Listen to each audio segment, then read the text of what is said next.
Bueno, 10 urte barru nik kazetaritza espero dut oin bezala historia kontatzeko erabiltzea. Zein soportetan? Ez dakigu. Ez dakigu digitalean, berriren bat egongo den, baina objektiboa beti historia kontatzea da. Eta gainera uste dut kazetariak horretarako daudela eta bere funtzio garrantzitsuenetariko bat dela instituzioak fiskalizatzea, instituzioak kontrolatzea. Jendeak irakurtzen duen jendea edo entzuten duen jendea ez dago egunero zer pasatzen den ikusten edo adi. Horretarako egon behar dira kazetariak. Historia kontatzeko aparte, gizartea zer egiten duen ondo eta batez ere zer egiten duen txarto kontatzeko.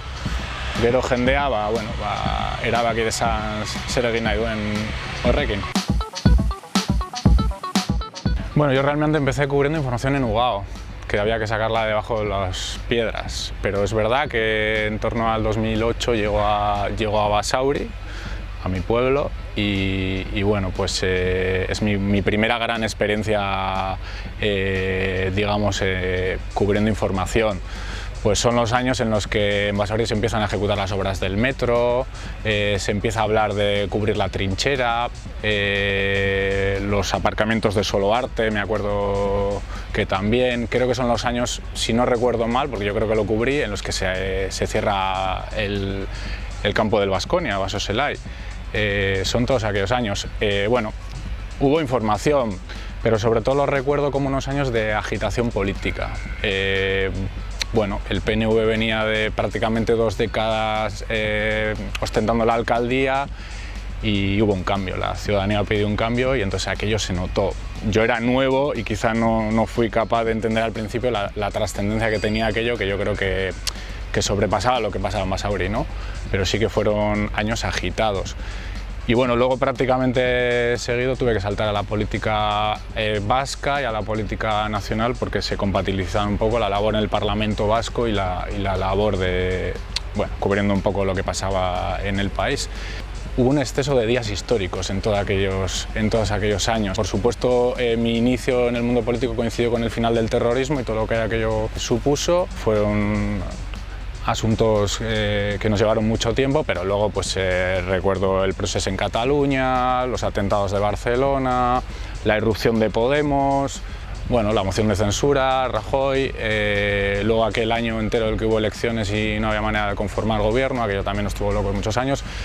Y luego llegó la pandemia, por supuesto. O sea, la pandemia fue, que también tuvo una vertiente política muy potente, fue desde luego el mayor reto informativo al que nos hemos enfrentado todos, igual que la sociedad que se ha tenido que enfrentar a eso. Y a partir de ahí me tocó volver un poco a la política vizcaína, cubriendo un poco la Diputación y las Juntas Generales. Bueno, yo creo que todo el background que he logrado antes, tanto en el Ayuntamiento como en el resto de asuntos, me ha ayudado a analizar un poco mejor o a poder entender un poco mejor lo que pasa ahora en Vizcaya, en las instituciones de Vizcaya, que quizá el ritmo sea menor, porque era imposible mantener el ritmo con el que veníamos.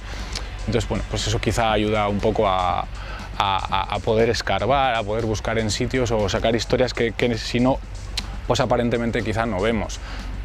Eso sí, también me he encontrado con otro hito histórico y es que por primera vez me ha tocado coincidir con la primera mujer diputada general, que por cierto ya era hora. Sin duda, al final el terrorismo para mí es un hito en el que nunca imaginé en el que podía haber estado. Bueno, yo estuve de enviado especial en Francia cuando ETA decidió entregar las armas, volví cuando se firmó la disolución. Bueno, aquellos fueron momentos en los que, pese al trajín que suponía todo aquello, tú eras un poco consciente de que estabas viendo de primera mano lo que pasaba históricamente. Creo que eso para mí es histórico, pero también tengo otros recuerdos. Yo, por ejemplo, hice el primer viaje de pruebas del metro Basauri. De hecho, recuerdo que lo pedí, oye, dejarme hacerlo, porque me hacía ilusión. Entonces, bueno, también es una cosa que hay ahí. Y, por supuesto, como he dicho antes, la pandemia es un tema que nos obligó a todos a dar lo mejor de nosotros, a buscar información, a estar permanentemente conectados. Cuando hay gente que me dice que pasó 3 meses en casa mano sobre mano, bueno, no es mi experiencia, y desde luego sí que es un recuerdo. Y luego también me quedo, por supuesto, con la gente que he conocido. Bueno, pues he tenido la suerte de entrevistar a gente que posiblemente de otro modo pues no hubiera tenido. He entrevistado a un montón de ministros, consejeros, vicelehendakaris. Bueno, pues al final es conocer un mundo que de otra manera, por supuesto, no tendrías acceso, supongo. Posiblemente una de las entrevistas más interesantes que he hecho fue a Javier Innerarity, el filósofo, en su casa. No era en Pamplona, pero era en una zona cerca. Es un señor fabuloso, con una capacidad reflexiva que ojalá que todos quisiéramos y la verdad que fue muy interesante y aparte fue una persona muy amable, que nos abrió las puertas de su casa y bueno, fue muy interesante. Ha habido un cambio de paradigma en el periodismo, claramente. De hecho, diría que estamos todavía en ello. Yo no creo que ese proceso de digitalización haya acabado. Posiblemente esté empezando, porque, por poner el ejemplo propio, El Correo acaba de abrir una cuenta de TikTok y es una cosa en la que todos nos estamos metiendo. Hace 10 años nadie pensaría que ahora mismo hay 20 personas dedicadas en exclusiva a trabajar en la página web, exclusivamente a mover contenidos de la página web. Es un reto al que hay que adaptarse. Profesionalmente, como periodistas, sobre todo el cambio que hemos notado es la inmediatez. Como bien dices, hace unos años los viejos periodistas tenían pues, un día entero, una tarde entera para escribir una crónica. Eso ya ha desaparecido. Ahora tienes unos minutos, si es muy urgente, a lo sumo una hora para mandar un texto a la web. Pues ahí entra en juego el reto de ser capaz de mandar una información rápida y conjugarlo con la calidad. Eso es uno de los retos a los que se enfrenta el periodismo, ofrecer a la gente información veraz y a la vez que sea leíble y no sea una mera sucesión de cosas, porque al final la gente, los lectores pagan y creo que lo que hay que darles debe tener cierta calidad. Hay un problema. A veces por las prisas se están cometiendo errores. Se están cometiendo errores en forma de noticias que o no son tan claras como las hemos querido contar. No hablo solo de mi medio, hablo en general. Pues las prisas nos han llevado a contar cosas que no están totalmente contrastadas. Y ahí vuelve a entrar en juego el tema de equilibrar la velocidad con la calidad. Pues quizá a veces ser el segundo en contar una historia no tiene por qué ser peor. Sí que creo que estamos ante una generación muy preparada. Yo desde luego no estaba tan preparado cuando empecé en esto, desde el punto de vista de los idiomas, desde el punto de vista de la preparación, desde el punto de vista cultural e intelectual. Yo creo que viene una generación muy preparada, con muchas ganas de currar, con muchas ideas, con efectivamente nuevas visiones sobre el tema digital que quizá pues los que llevamos unos años más no tenemos. Claro que son un soplo de aire fresco y aportan ideas nuevas. Al final eso es un beneficio para un transatlántico que, bueno, al final los grandes medios cuesta moverlos un poco más, van un poco más despacio, entonces pues esta gente aporta cosas nuevas. Pero también voy a decir una cosa, sí que tengo la sensación de que la gente joven tiene un mayor problema para socializar. Les cuesta más, digamos, salir a la calle en busca de noticias. Google está muy bien y Internet está muy bien y todo está muy bien, pero a veces lo que hay que hacer es tomarte un café con una persona, ganarte la confianza de una persona, incluso sin buscar directamente en ese momento que te cuente algo, con el único objetivo de trabar una confianza que en algún momento pueda dar un fruto o puede que no. Por supuesto, yo creo que es una cosa que con los años se consigue. Sí considero que hay una parte de inexperiencia, como la hemos tenido todos, pero también creo que hay un puntito ahí de... Igual son costumbres, o sea, están tan acostumbrados a su modo de vida. Es como cuando hablamos en el fútbol se dice, ya no hay futbolistas que salgan de la calle, ya no hay futbolistas que regateen porque juegan en el patio, es que los chavales ya no juegan. Vale, quizá no sea real del todo, pero creo que hay un puntito ahí de individualismo que quizá lo otorga pues, la hiperconexión, las facilidades que tienen para acceder a la información de otra manera, que claro, evidentemente vas perdiendo por otro lado. Entonces, bueno, pues yo creo que viene por ahí la cosa. Parte de la responsabilidad de lo que le pasa al periodismo es de los periodistas. Creo que por una parte se han subido al carro de la polarización que afecta a todos los ámbitos de esta vida o de esta etapa que nos ha tocado vivir. Es más complicado. Yo ahora pongo cualquier cosa y se ven periodistas de parte con una facilidad absoluta que a mí me pasma un poco, porque yo si creo que algo debe tener un periodista es un poco su independencia, su prestigio. Si tú lo atas a una marca, pues bueno, sabes lo que hay. También creo que tiene que ver con una cosa que hemos hablado antes, las prisas. Si tú por prisas empiezas a contar historias que no son reales, pues evidentemente la profesión se va a pique. Si tú no cuentas cosas que primero que a la gente le interesan y segundo que sean verdad, pues te estás cargando todo, te lo estás cargando todo.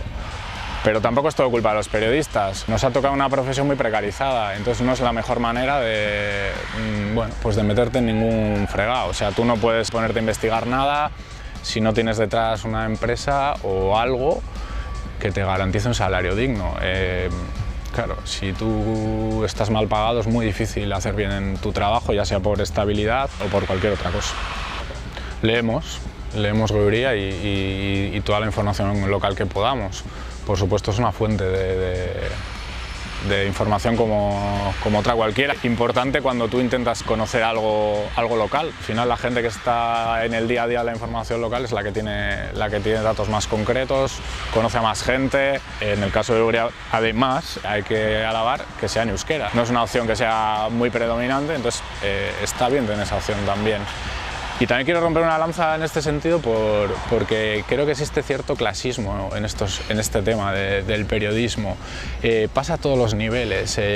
A mí me ha pasado ir a Madrid y que me llamen periodista de provincias, y supongo que la pregunta que hacéis tiene también el sentido de si la gente que estamos en un medio potente en Vizcaya o en Euskadi, pues vemos con algún tipo de prejuicio a la gente que trabaja en medios locales y con menos medios. Yo no lo creo. Me parece que el periodismo local es una cantera fabulosa de la que han salido los mejores periodistas, y yo creo que hay que ponerla en valor porque con muchos menos medios sigue sacando historias. A ver, el mundo del periodismo no pasa por una buena etapa. Yo voy a ruedas de prensa y cada vez veo menos compañeros. ¿Cómo será dentro de aquí a 10 años? Pues por lo menos yo espero que siga habiendo los medios que hay, porque es importante, aunque la gente se siga informando por Facebook, es importante que siga habiendo medios para fiscalizar las instituciones, para tener una visión crítica, para poder aportar informaciones que quizá no son del agrado o que no te va a contar un ayuntamiento, una diputación, un gobierno. Bueno, pues los periodistas tienen que estar para eso. ¿Y cómo veo el periodismo de aquí a 10 años? Pues no sé en qué soporte, no sé de qué modo, no sé si con inteligencia artificial, no sé si en TikTok o lo que venga, pero el objetivo tiene que ser siguiendo el mismo, que es contar historias veraces y que le puedan interesar a la gente o que le puedan aportar algo para su día a día. Está claro que el papel no es el soporte preferido de la gente joven, y bueno, pues es un reto atraerles. Por eso todos los medios han dado el salto al formato digital, porque al final es donde están los nuevos lectores. Aunque el papel es un soporte que es verdad que está en retroceso, paradójicamente, cuando están pasando cosas muy importantes para bien y para mal en Vizcaya, el correo ha vendido más. Cuando empezó la pandemia, y no me quiero poner pesado con la pandemia, las ventas subieron. ¿Por qué? Porque nosotros interpretamos que es porque la gente en un momento de agobio, en un momento de preocupación real, buscó una fuente o una marca en la que confía. Entonces dijo, vamos a ver qué dicen. Y un segundo ejemplo más alegre, la Copa y la Gabarra. Bueno, aquellos 2 días, el día de la final de Copa y el día de la Gabarra, el periódico se acabó en los kioscos. Esto es una cosa que no pasaba hace años. Sea el soporte que sea, el objetivo tiene que ser seguir contando cosas. A mí me gustaría que siguiéramos siendo una marca referencia, que siguiéramos teniendo la independencia que tenemos para poder contar historias, con todos los problemas que eso genera de vez en cuando, pero y sobre todo, bueno, pues que siga siendo un sitio en el que haya periodistas con vocación, con interés por levantar alfombras, por contar cosas y bueno, que siga habiendo periodismo.